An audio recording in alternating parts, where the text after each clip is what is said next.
Hello, everyone.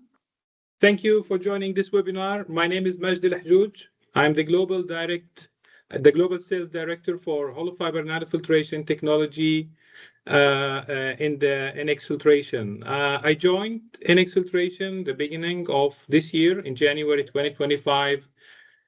Coming from the water industry, I have like 25 years of experience in the water business, and I'm chemical engineer, carrying also master degree in the membrane technology.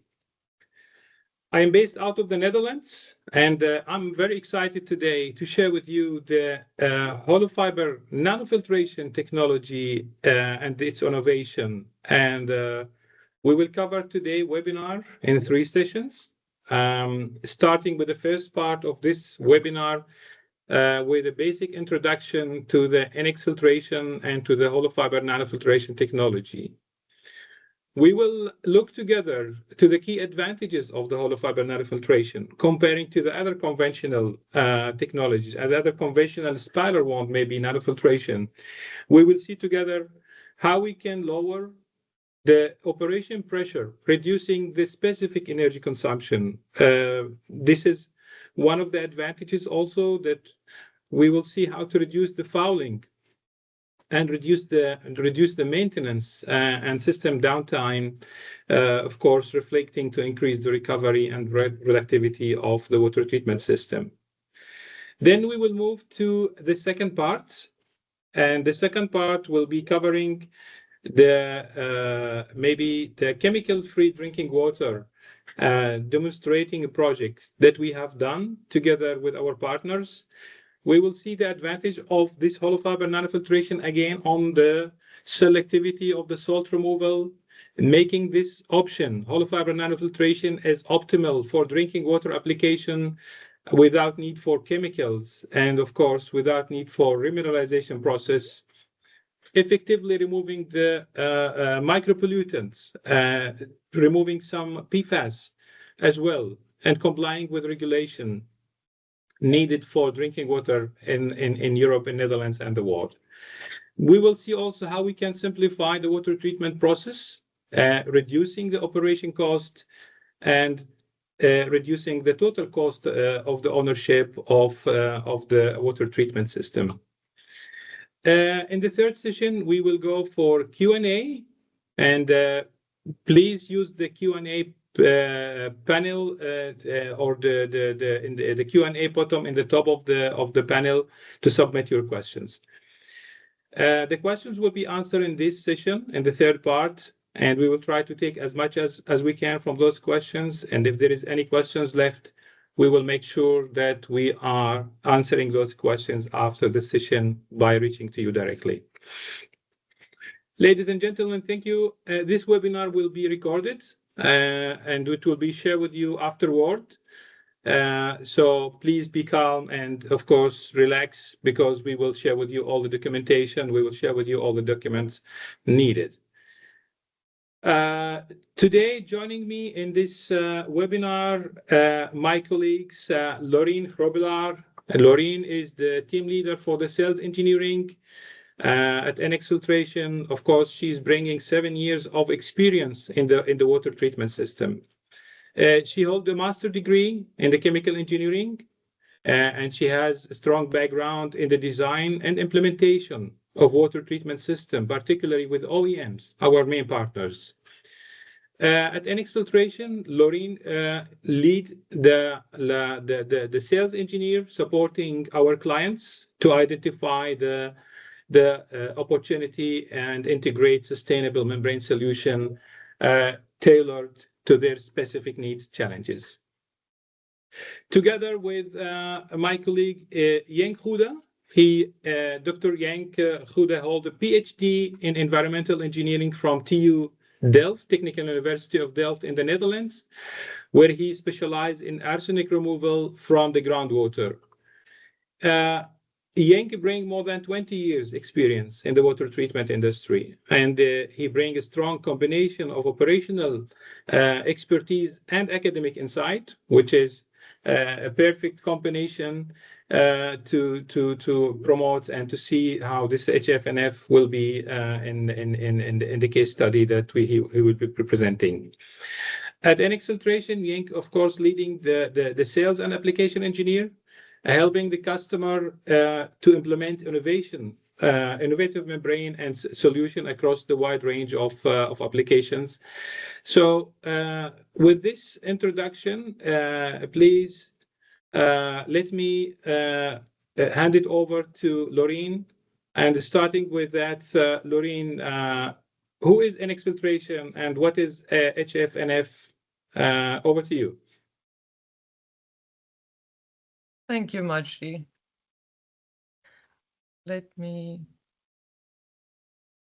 I'd like to start by showing our global footprint in the municipal and industrial sectors, specifically for our HFNF products, so hollow fiber nanofiltration. So looking at the screen or the map in front of you, the dark blue bubbles indicate the municipal sector.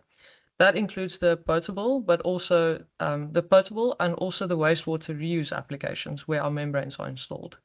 While the light blue indicates where our modules have been installed in the industrial sector. So although we see a lot of presence in the Europe area, this map also indicates that we are expanding our presence also into the other regions, including Australia, Indonesia, China, Mexico, and also North America. In 2024, we have successfully started up our new large-scale factory here in Hengelo in the Netherlands. So this new factory allowed us to scale up from about 10,000 membrane modules per year to about 60,000 modules per year.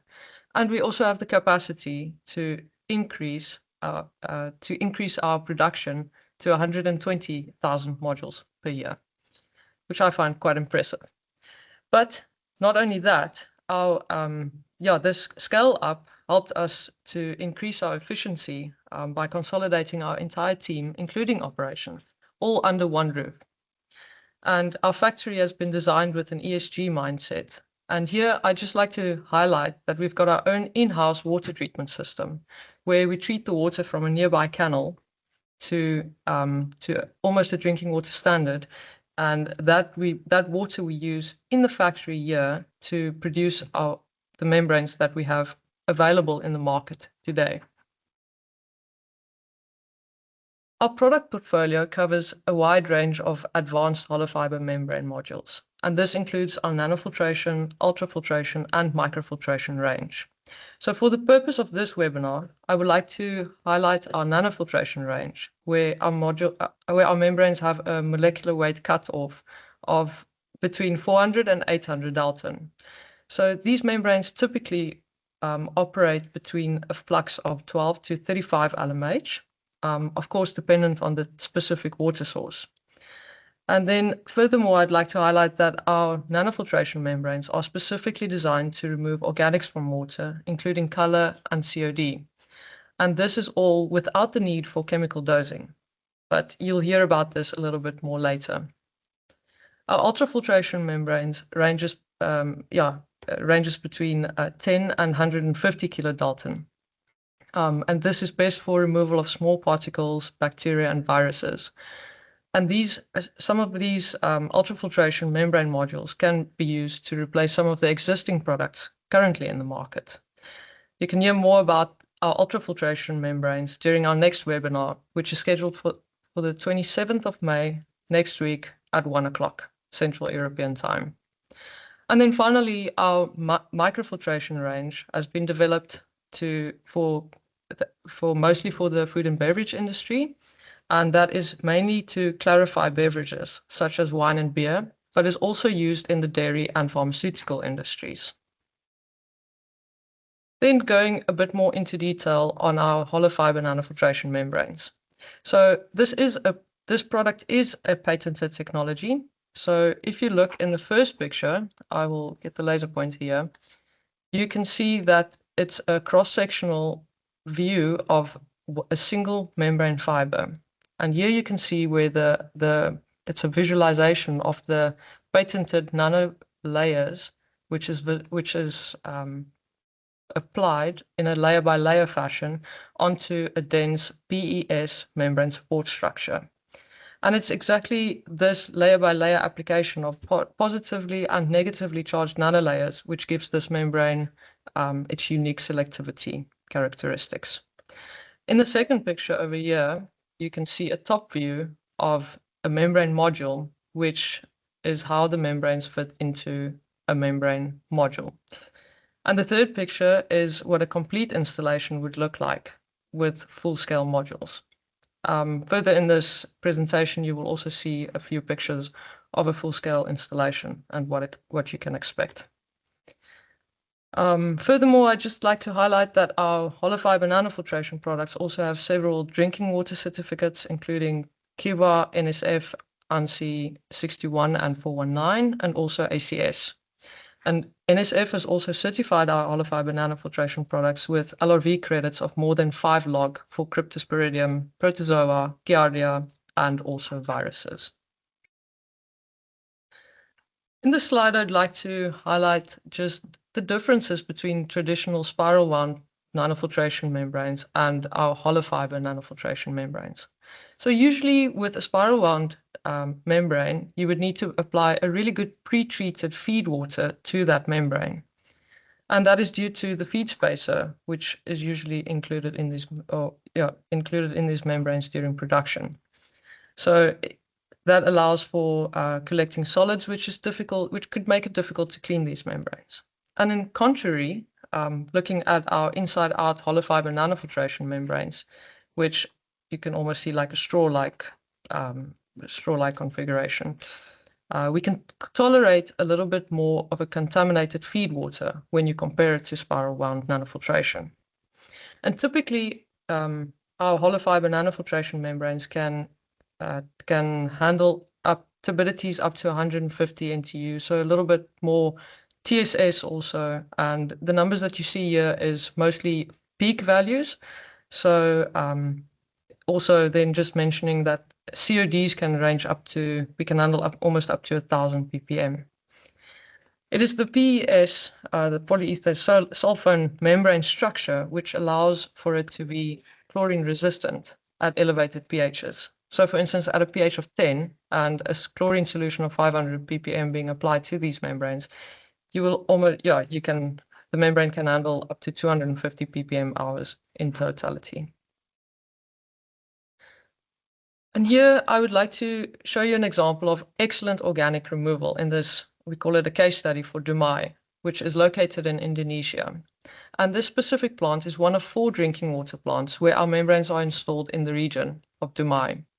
In this case specifically, we have been approached to assist in the production of drinking water from the Mashit River, which contains a lot of organics. And this is mostly color like humic acids, COD, and it's mostly a peat water in this case. We've applied our DNF 80 membranes in a once-through configuration, and this plant has been operational for 4 years, achieving a recovery of 80% and color removal of about more than 95%. And I'd like you to take your attention to the picture over here, indicating samples of the actual plant. So in the middle, you see the feed water, which is almost similar to a tea-like color. And on the right-hand side, after passing through the membrane, you've got a clear permeate free of color and organics. And on the left-hand side is just that little bit of a more concentrated color of the concentrate that's being produced by the membranes. So in this specific process, the water was abstracted directly from the Mashit River. It passes through a pre-treatment just an automatic strainer of 130 micron. Important to mention here that no chemicals are being injected up front of the membranes. So there's no chemicals such as no antiscalant is being used, and also no coagulants or flocculants up front. After passing through the DNF 80 membranes, we just do a pH adjustment and disinfection prior to storage.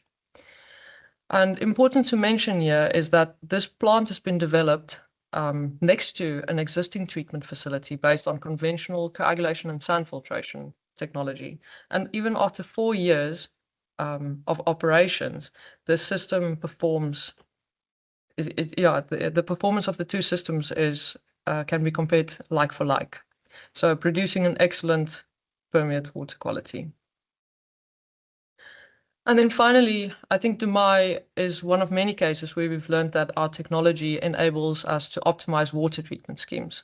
So taking a traditional process where we have to add chemicals before sand filters, followed by ultrafiltration and reverse osmosis, and then finally remineralization, we've realized that just considering a simple pre-treatment like a sand filter or a strainer upfront of hollow fiber nanofiltration membranes it will not only just enable a simpler treatment train, but it would also help you to achieve a more efficient post-treatment. But you'll hear more about improving the treatment scheme for drinking water during our next section. Back to you. Thanks, Majdi.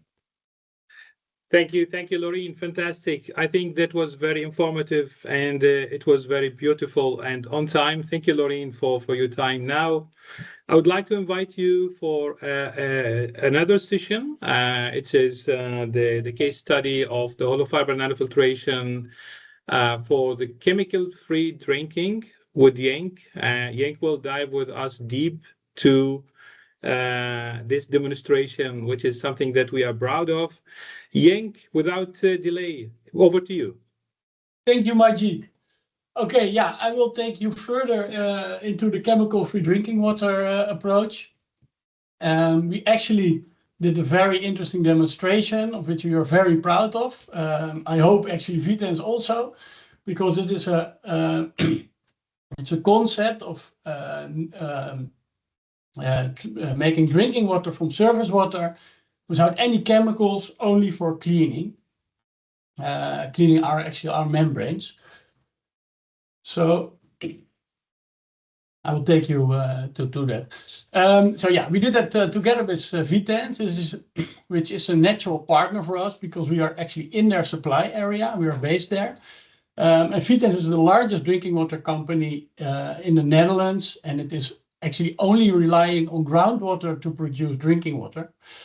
However, with climate change and also challenges in their groundwater sources, Vitens really searches also and looks into treating surface water to drinking water also for their complete supply system.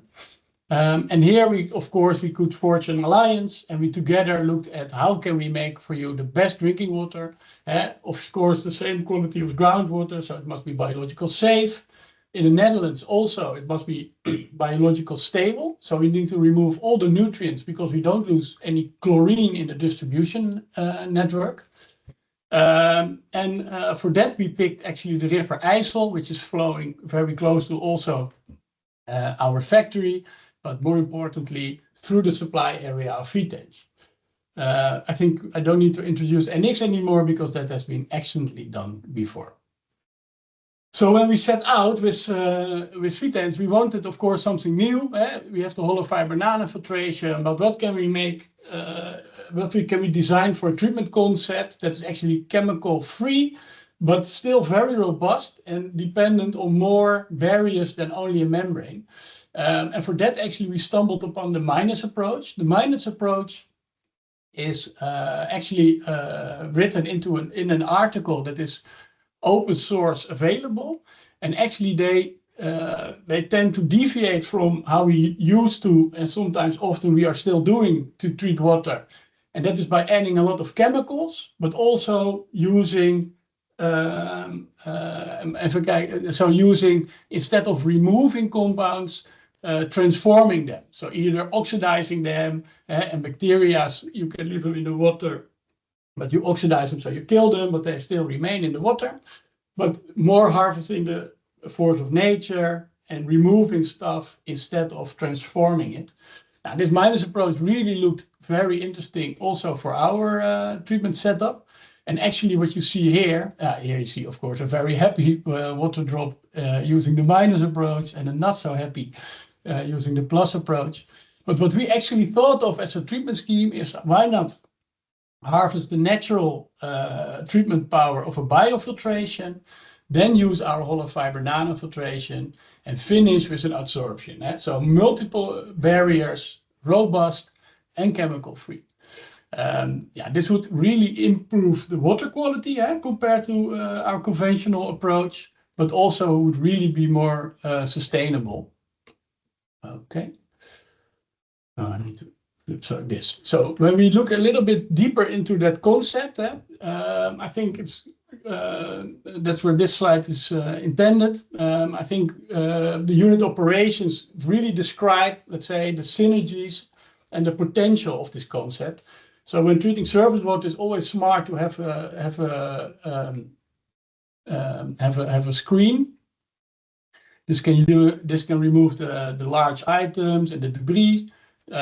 Typically a mesh size of 10 to 200 micron. After that, this water can be led to a sand filter. The sand filter, I would say, bed height of 2 meters to give it a little bit of residence time. But this can be, of course, changed in any situation. But the bacteria that will grow there will remove AOC. They convert that. They remove your ammonia and also oxidize manganese. That can also be then later on by the BNC that is formed be oxidized. But you also remove that before your membrane. Of course, it has also a sieve working, so some TSS and much TSS and turbidity is also removed, and iron particles that are oxidized. After this, we consider this a good pretreatment for the HFNF, also because HFNF does not have ammonia removal capacities, for example. But then the HFNF is then fully there for the organic removal. So any color, organics, they will be removed by the HFNF. Very foulant tolerant for organics. So you have a very effective and efficient system in terms of water loss, but also very high removal capabilities. This will also serve as a disinfection step of really separation, removal of your viruses, bacteria, and protozoa. We expect this to really increase your biological stability. Phosphate is removed, organics are removed, AOC is removed, so that makes the water a lot better in that sense. Partial OMP removal, and then those second steps are maybe mainly designed to have that additional OMP removal, the organic micro-pollutants, which are typically omnipresent, at least in the Dutch surface waters. So they need to be addressed. And actually the AOP system would be there to have those small polar organic micropollutants that are really difficult to retain with a membrane and granular activated carbon. But that will be a decision, so we put it as optional. Also, we did not test that in our demonstration. It will generate disinfection credits, so it could be also used for that. Then the GSC, which we also tested, and we deem is really very necessary, at least in the Dutch surface waters, for additional polishing of organic micropollutants. And if there would be any AOC left, assimilable organic carbon, which bacteria can easily grow on, that would be converted in the GAC. That would leave only a final disinfection, also for your credits and safety disinfection, probably. So with this system, let's say, figured out, we went to try to design a demonstration plant. And for that, we actually had two intents. So we wanted to do the unit operation, we wanted to really understand, but also the synergies. And for that, we couldn't just do one street of the treatment steps. We also had to deviate a little bit to simulate the benefits over the other trains. So we came up with, we had to do 3 treatment streets.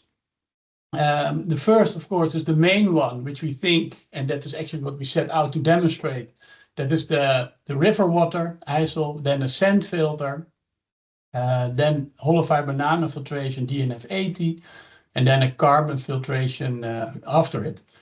And this had to be, the effect of the sand filter obviously needed to be challenged by also having a DNF or HFNF system without that sand filter to compare operational results and water quality results. This was also fed through a carbon filter. And then the third was, let's say, a sort of the reference situation where we only had the sand filter and the carbon filter. So what water quality do you have without the HFNF? Now, we had a very extensive trial of, I think, 8 or 9 months, very extensive sampling program, very much water parameters analyzed. And we chose fixed settings, a flux of 25 in the hollow fiber nanofiltration, of course, and then a feed and bleed setup with a cross-flow velocity of 0.2 meters per second, with a water recovery of 85%. Some sort of moderate intense cleaning frequency with a chemical cleaning every 48 hours and a backwash every 2 hours. Now here's every 1 hour, but actually that was only in a brief period. The filter sand we used was 0.7125. It was the DNF80 that we used. The cleaning chemicals are caustic and chlorine, of which indeed we are tolerant when soaking. And the low pH was done with citric. The carbon used was a Norrit ROW Supra with an empty bed contact time of 15 minutes. Here a little picture of part of Europe, and that you see actually that the Netherlands here is fed with the River Rhine, for example, our main water inflow, and that starts in Switzerland and then goes to the industrial area of Germany, and then starts and then it arrives in the Netherlands. So here also the omnipresence of organic micro-pollutants is very clear when you see something like that. Oh, and medicine rest, of course. So then the results, exciting. We start actually with the performance of the hollow fiber nanofiltration operational settings. Here you see a figure where we plotted on the y-axis the permeability, and some weeks of operation, actually the first weeks of operation of 2 months or so, with during the test. And here a direct comparison was made between those two systems. The one system was fed with the sand filtrate, it's the black line, and the other system was actually only a strainer and a direct hollow fiber nanofiltration. Actually, you saw that the settings we chose were okay. Both systems, let's say, operated according to the sort of spec. We didn't need to change anything. However, it is clear that the system operated after a sand filter was way more effective. So the permeability, which is actually a measurement of the how easy you can get the water through your membrane. That means if you have less pressure, then you have more water, that sort of thing. So this is the high permeability is actually a very good and very important parameter to evaluate membrane processes. Now here you see fouling occurring. So it starts obviously at the same, it was the same module type, but lower permeability, more fouling, more pressure you need, more cleanings. However, we didn't do more cleanings. Okay, so what does it say to us? Okay, if we have a sand filter, we can probably optimize the system. Although it's not per se necessary, it could be very interesting to apply one. And not only for water quality. So then in the next figure here, you see actually our hypothesis of what was that sand filter actually gave us better performance. And we think that it is the biological activity, and that is depicted in this one, where you see the permeability of the sand filter over a longer period. Here we also see the winter times added.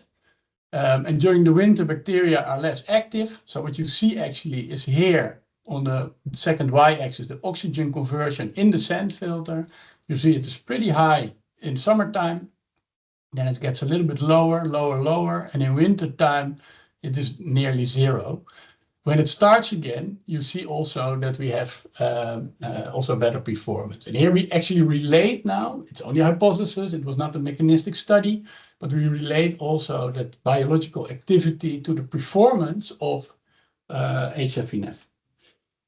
So, water quality, also very important. Here we see the EU standard, the raw water and the treated water for some selected parameters. And actually the treated water was the water treated by the sand filter, HFNF and the GAC.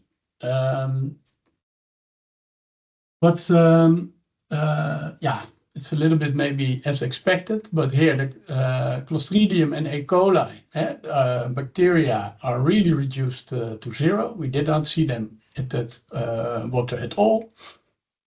DOC/VOC removal, very effective. Below the detection limit, so no color also there. The UV transmittance, same story. It's a measurement also that's related on the humic acid level in the water. Then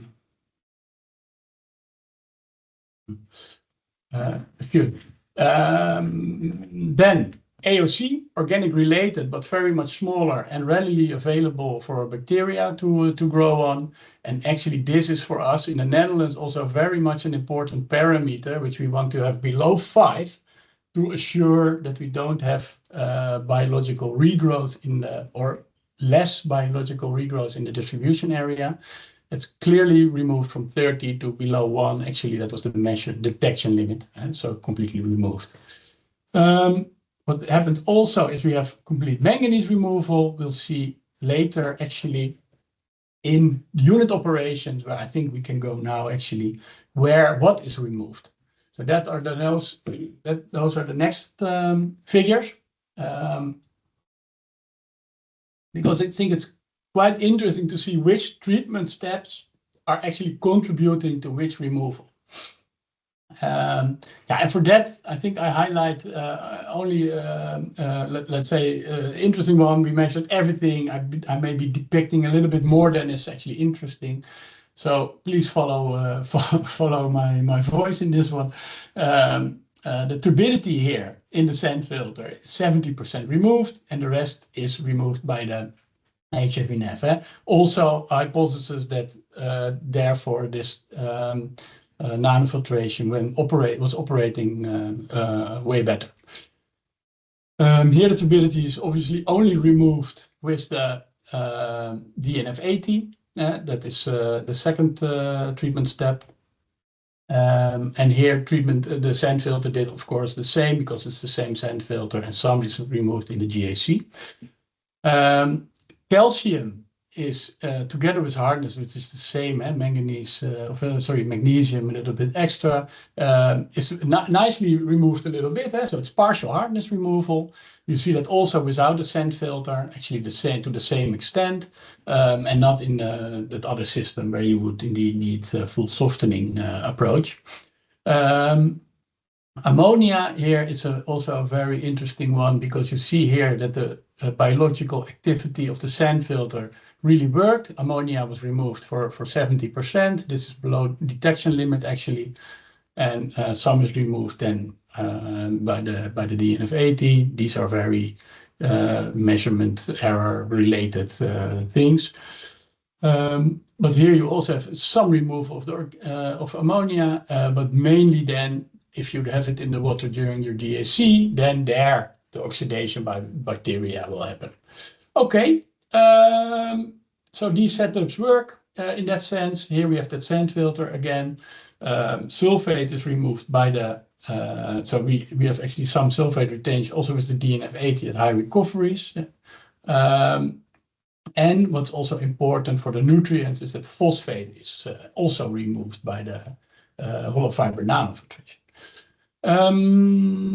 Then I think those will be then the macro parameters where we actually see now by the ammonium conversion, that biological active sand filter was exactly also biological active. Another proof for that is the AOC. We measured AOC for our first train at sand filter DNF80 GAC. We see that the sand filter removes already 60% of the AOC. The rest is removed by the hollow fiber nanofiltration. And if you don't use a sand filter, many more is removed also by the hollow fiber nanofiltration. So we suspect these are the very small organic molecules that can also generate fouling or at least have biomass growing on it. So the other part is the organics, I call it TOC, DOC, UV extinction. Yeah, this is clear that it is this the driving engine for the hollow fiber nanofiltration. Also, the reason you really don't need to coagulate the water anymore. So there's chemical free. This is why it is chemical free. Coagulation is not necessary anymore to either protect membrane performance or to reduce the concentration in water, because it's both okay with HFNF, the unique selling property action. Then we have the sand filter GAC. Yeah, you don't get too high organic removal. I think the first 2 months, this is an average of 9 months, obviously. So the first 2 months you had some significant TOC removal because that then sorption is active, but those sites are blocked quite soon and therefore not active anymore. I'm giving you a detailed version, I noticed, so I'm going to speed up a little bit. So the heavy metals, I think, is clear that you see that with very good removal, either by the sand filter where the manganese is removed, and then no longer on the GAC. However, if you have manganese still in the water without the sand filter, manganese is removed by the 60% by the hollow fiber nanofiltration, and then can additionally be also biological removed in the GAC. I think that is then for the heavy metals clear. Good retention. And then if you don't, you have a little bit more with the other treatment processes. So actually this is the OMP removal. Together, the HFNF, the nanofiltration and the GAC have a very good removal. Both actually are quite the same because the sand filter does not contribute much in that sense. As expected. Therefore, the sand filter, the GAC here, without the hollow fiber nanofiltration, was very interesting. So these are the average values of the 9 months. And what you see is that you had in the first month, you have very good removal, but that rapidly declined. So these are the values of 8 months averaged, where saturation definitely occurs. And for that, I think it's very good to show this graph. This graph shows that you have, we choose for that actually we chose a PFAS type, the PFBA. It's a small PFAS on which actually one of the PFAS that leaches through a carbon filtration the quickest. And we depicted the filtrate concentration, so the concentration after the GAC for the one not having, and that's the blue one, not also treated by nanofiltration, but only sand filter, and the one that had nanofiltered water. So the GAC without nanofiltration actually showed within 3 to 4 months breakthrough of that compound, which leads maybe a couple of months later to regeneration. And the removing PFBA in the water, but also the bigger organic molecules that have competition, really shows that you can lengthen your regeneration frequency by quite an extensive time. So we never actually saw a breakthrough occur. But we don't know how long this goes, but we think we have at least 4 to 5 times extension of regeneration. So then, can we afford this? And that is actually a very interesting topic, of which is the last of this presentation. For that, we compared 3 treatment systems. It is the HFNF that you see, but then including the UV peroxide. A conventional UFRO system, actually how it's built in the Netherlands, with coagulation, with rapid filtration and ultrafiltration and reverse osmosis, and a conventional system without any membranes, but then AOP. We use the Royal Haskoning DFV kostenstandaard tool that is based on prices that are done in the Netherlands. So it's based this also this projection of cost price level in the Netherlands. And here are some assumptions. I think it's better than to get that after this presentation, because I think it's not very useful to go into depth. Only thing that you can say is what you have is, because of high organic removal, you have some cost projections that are more beneficial after HFNF, and that is actually the energy intake of the UV-AOP. So you have less energy needed, and also less hydrogen peroxide, and also the GSC frequency, which is once a year for the normal system. We put it to once every 4 years into the HFNF system. So what you see then actually is this result. All those treatment steps together are calculated. So what happens, and we have also the sustainability we try to model here with the CO2 emissions of every treatment step. Now, and what you see actually is that HFNF, because it has less treatment steps, is quite interesting in the total cost, but mainly because of OPEX. OPEX actually are really expensive for your conventional, but still, I think this model shows that the construction of membrane systems is really an expensive endeavor. So here you see the UFRO plant is 0.44 cents per cube.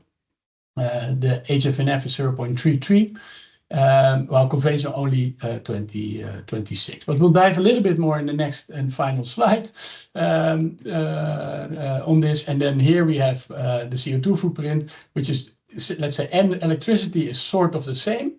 That is because of here we also have energy for the AOP system, but that is included, so it's sort of similar, but the chemicals really make the difference here. So no chemicals is really interesting in terms of for environmental reasons.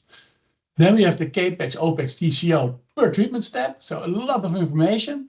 So let me try to give you a little bit of the highlights. And what I said, I of course knew this beforehand, but the membrane systems are expensive in terms of CAPEX. So here you see the HFNF system. Here you see the UF and the RO. UF is even more expensive than the RO in this tooling. Other processes are actually quite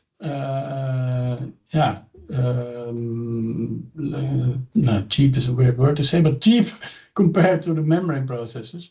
This is your sand filter, for example. So this is also where we have the hypothesis that if you have a sand filter, you can run your HFNF system more effectively, that it is really value worse. You don't save a lot of water, but probably also CAPEX.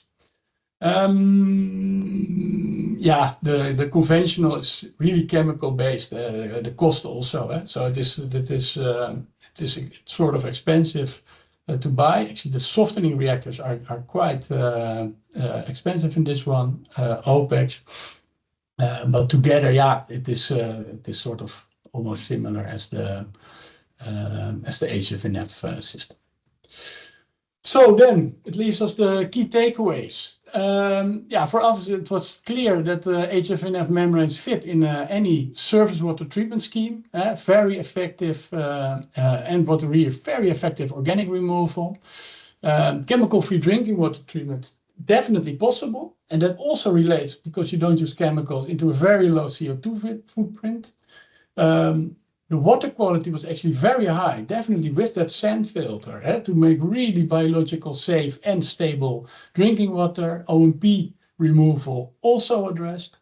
And the concentrate mainly contains NOM, making it easier to discharge. We don't retain monovalent ions, so that gives you a benefit there. Yeah, then the final sort of takeaway is for us actually that combining existing conventional treatment, existing processes with innovative technologies like nanofiltration, that it leads to the water and wastewater treatment of the future. Okay, now thank you. I believe now I have to give the word to Maggie. Thank you for your attention. It was really a pleasure to share this with you.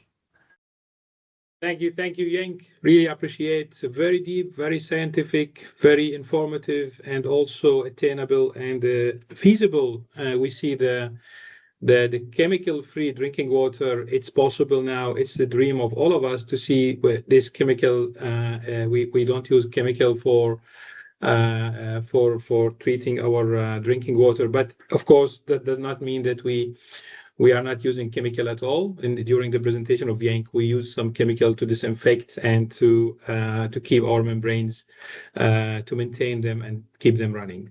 So now with that, we move to the third session or the third part of this webinar, which is the Q&A. I would like to remind you that we can receive your questions and we can let's say, see them.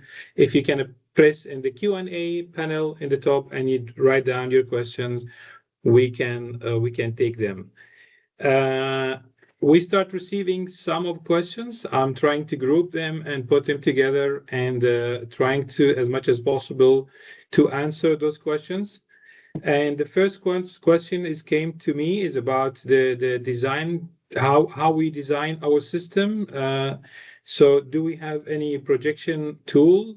And I think I would like to forward these questions to Loreen. It's your day-to-day job dealing with a design projection. Can you please give some highlights on this topic, how we design our HF/NF? Indeed, thanks, Majdi. Yes, so we do have our own in-house projection tool, which our sales engineering team helps to design anything from a small scale system up to larger scale systems. And mainly what we would need is just a water quality analysis and the capacity, type of water, and what you would like to achieve. So that is what we can help with from headquarters, but we also do have a very good tool developed by our R&D team, which is available online. So it's our online projection tool, and this you can find on our website under the products. You can register there to use the online tool, and it's relatively easy to use. But our team internal here, the sales engineering team, is also willing to help with a demonstration. So you can just reach out to us also for help on that. And those projections can also be validated by our sales engineering team. So should you need any help with validating a projection that you've done online, our team is available to do that. Thank you, Loreen. Fantastic. In the same topic, I'm receiving another questions. Also talk about the retention value of some specific substances. And some PFAS, some other substances. So this is in line with our, let's say, design projection tool. We would like to have the water analysis, full water analysis. This is where our design projection tool can give us the real value of retention, and this will give you the right demonstration how we can deal with those water quality and those contaminants. Thank you. Please keep your question coming in.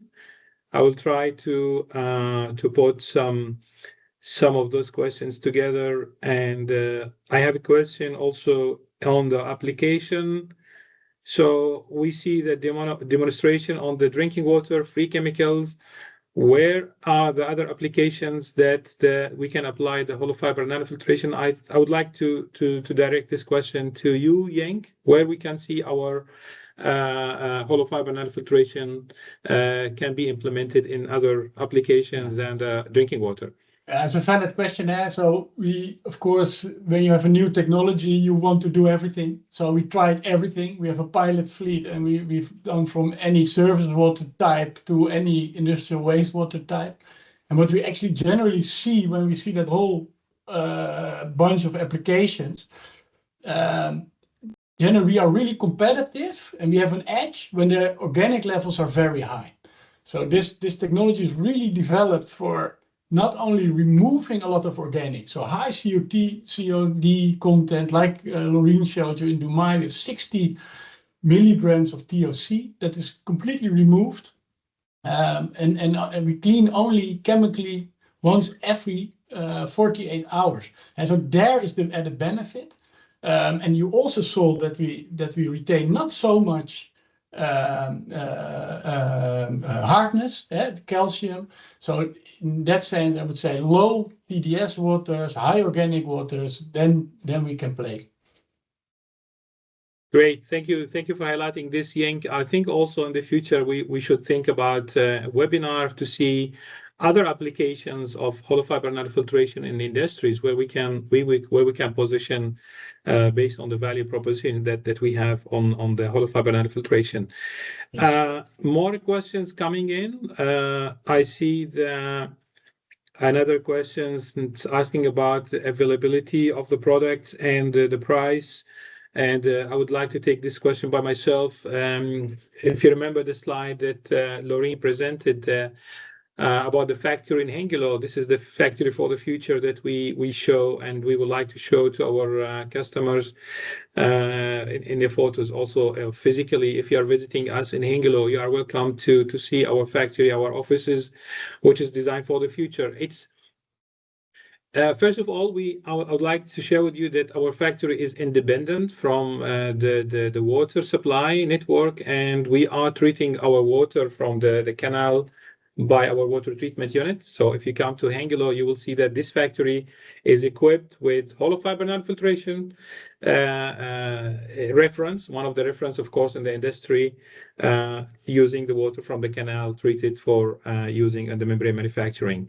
Also, we are very sustainable. We use our solar panels to supply the electricity to our factory. So with this, I can show you that our factory is now equipped to produce about 60,000 modules per year. This is a big quantity, and this is can show you some give you some flavor on availability. This also scalable to 120,000 module, and this is really for our three main products: the hollow fiber nanofiltration, the UF, and the MF. If we talk about the price, you see that from Yenk presentation and slide comparing with other technologies and other applications, we are not the cheapest. You see that the capex for the hollow fiber nanofiltration is a little bit higher than the UF and the RO. These two technologies exist in the market for a long time, so you can imagine they are mature and the price already dropped. We are the market leader in this hollow fiber nanofiltration, so we still can enjoy some profit here. But the total cost of ownership, so you need to look to not only to the capex. Maybe you can feel when you pay for the price of the module, maybe the price of the module is a little bit higher, but if you look to the total cost of ownership, capex and operation cost, you will see the difference and the benefits. Question to Loreen, it's very direct. What's your favorite project so far? For me, I would say a project that we have in Sweden. There we operate our membranes on also surface water. It's on a nuclear power plant, and it's a very challenging application because the water is nearly 0 degrees in wintertime, which makes it a very interesting project for me. And there we still reduce the TOC to less than 1 ppm. Yeah, I would say Perfect. that one. Thanks. Yes, good. Keep going with nice questions and discussion. This is, can we use this hollow fiber nanofiltration for ultra pure water in semiconductor industry? Can we warranty TOC less than 1 ppb? I think this is to Yenk. So the requirement here is TOC removal, and I think you demonstrate in the data that we can remove a lot of TOC. Can we reach to this 1 ppb? Yeah, so that's depending on your feed water as well. Eh? So we remove, let's say, 99% of your TOC if it's the right size.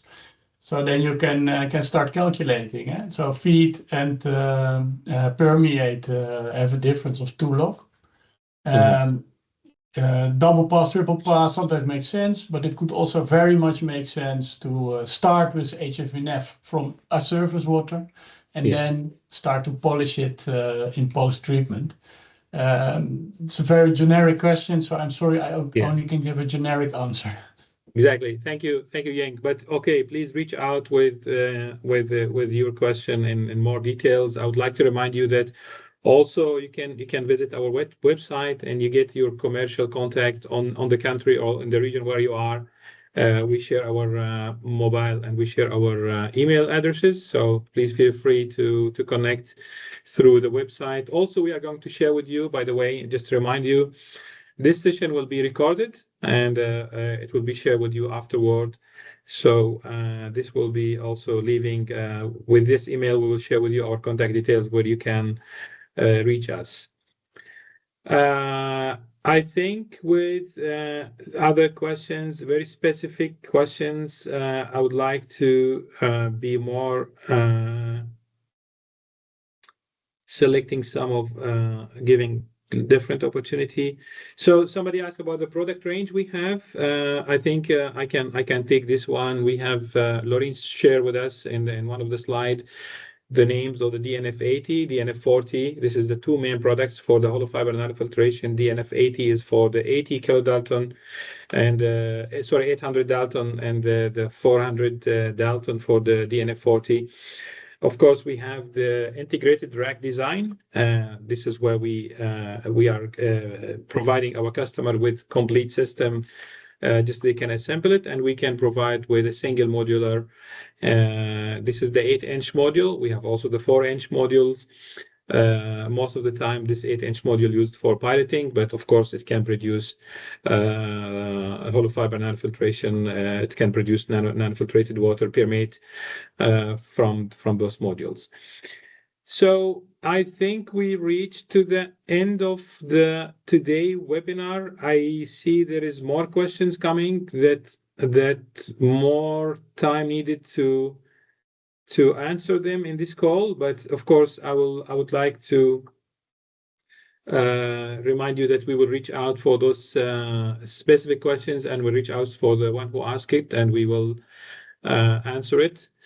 With that, we come to the end of our today webinar. I would like to thank you very much for your time you gave it to this webinar, listening about to the topics. I would like to thank also our presenter, Lorraine and Yank. And I wish you a very good day, and bye-bye. Thank you.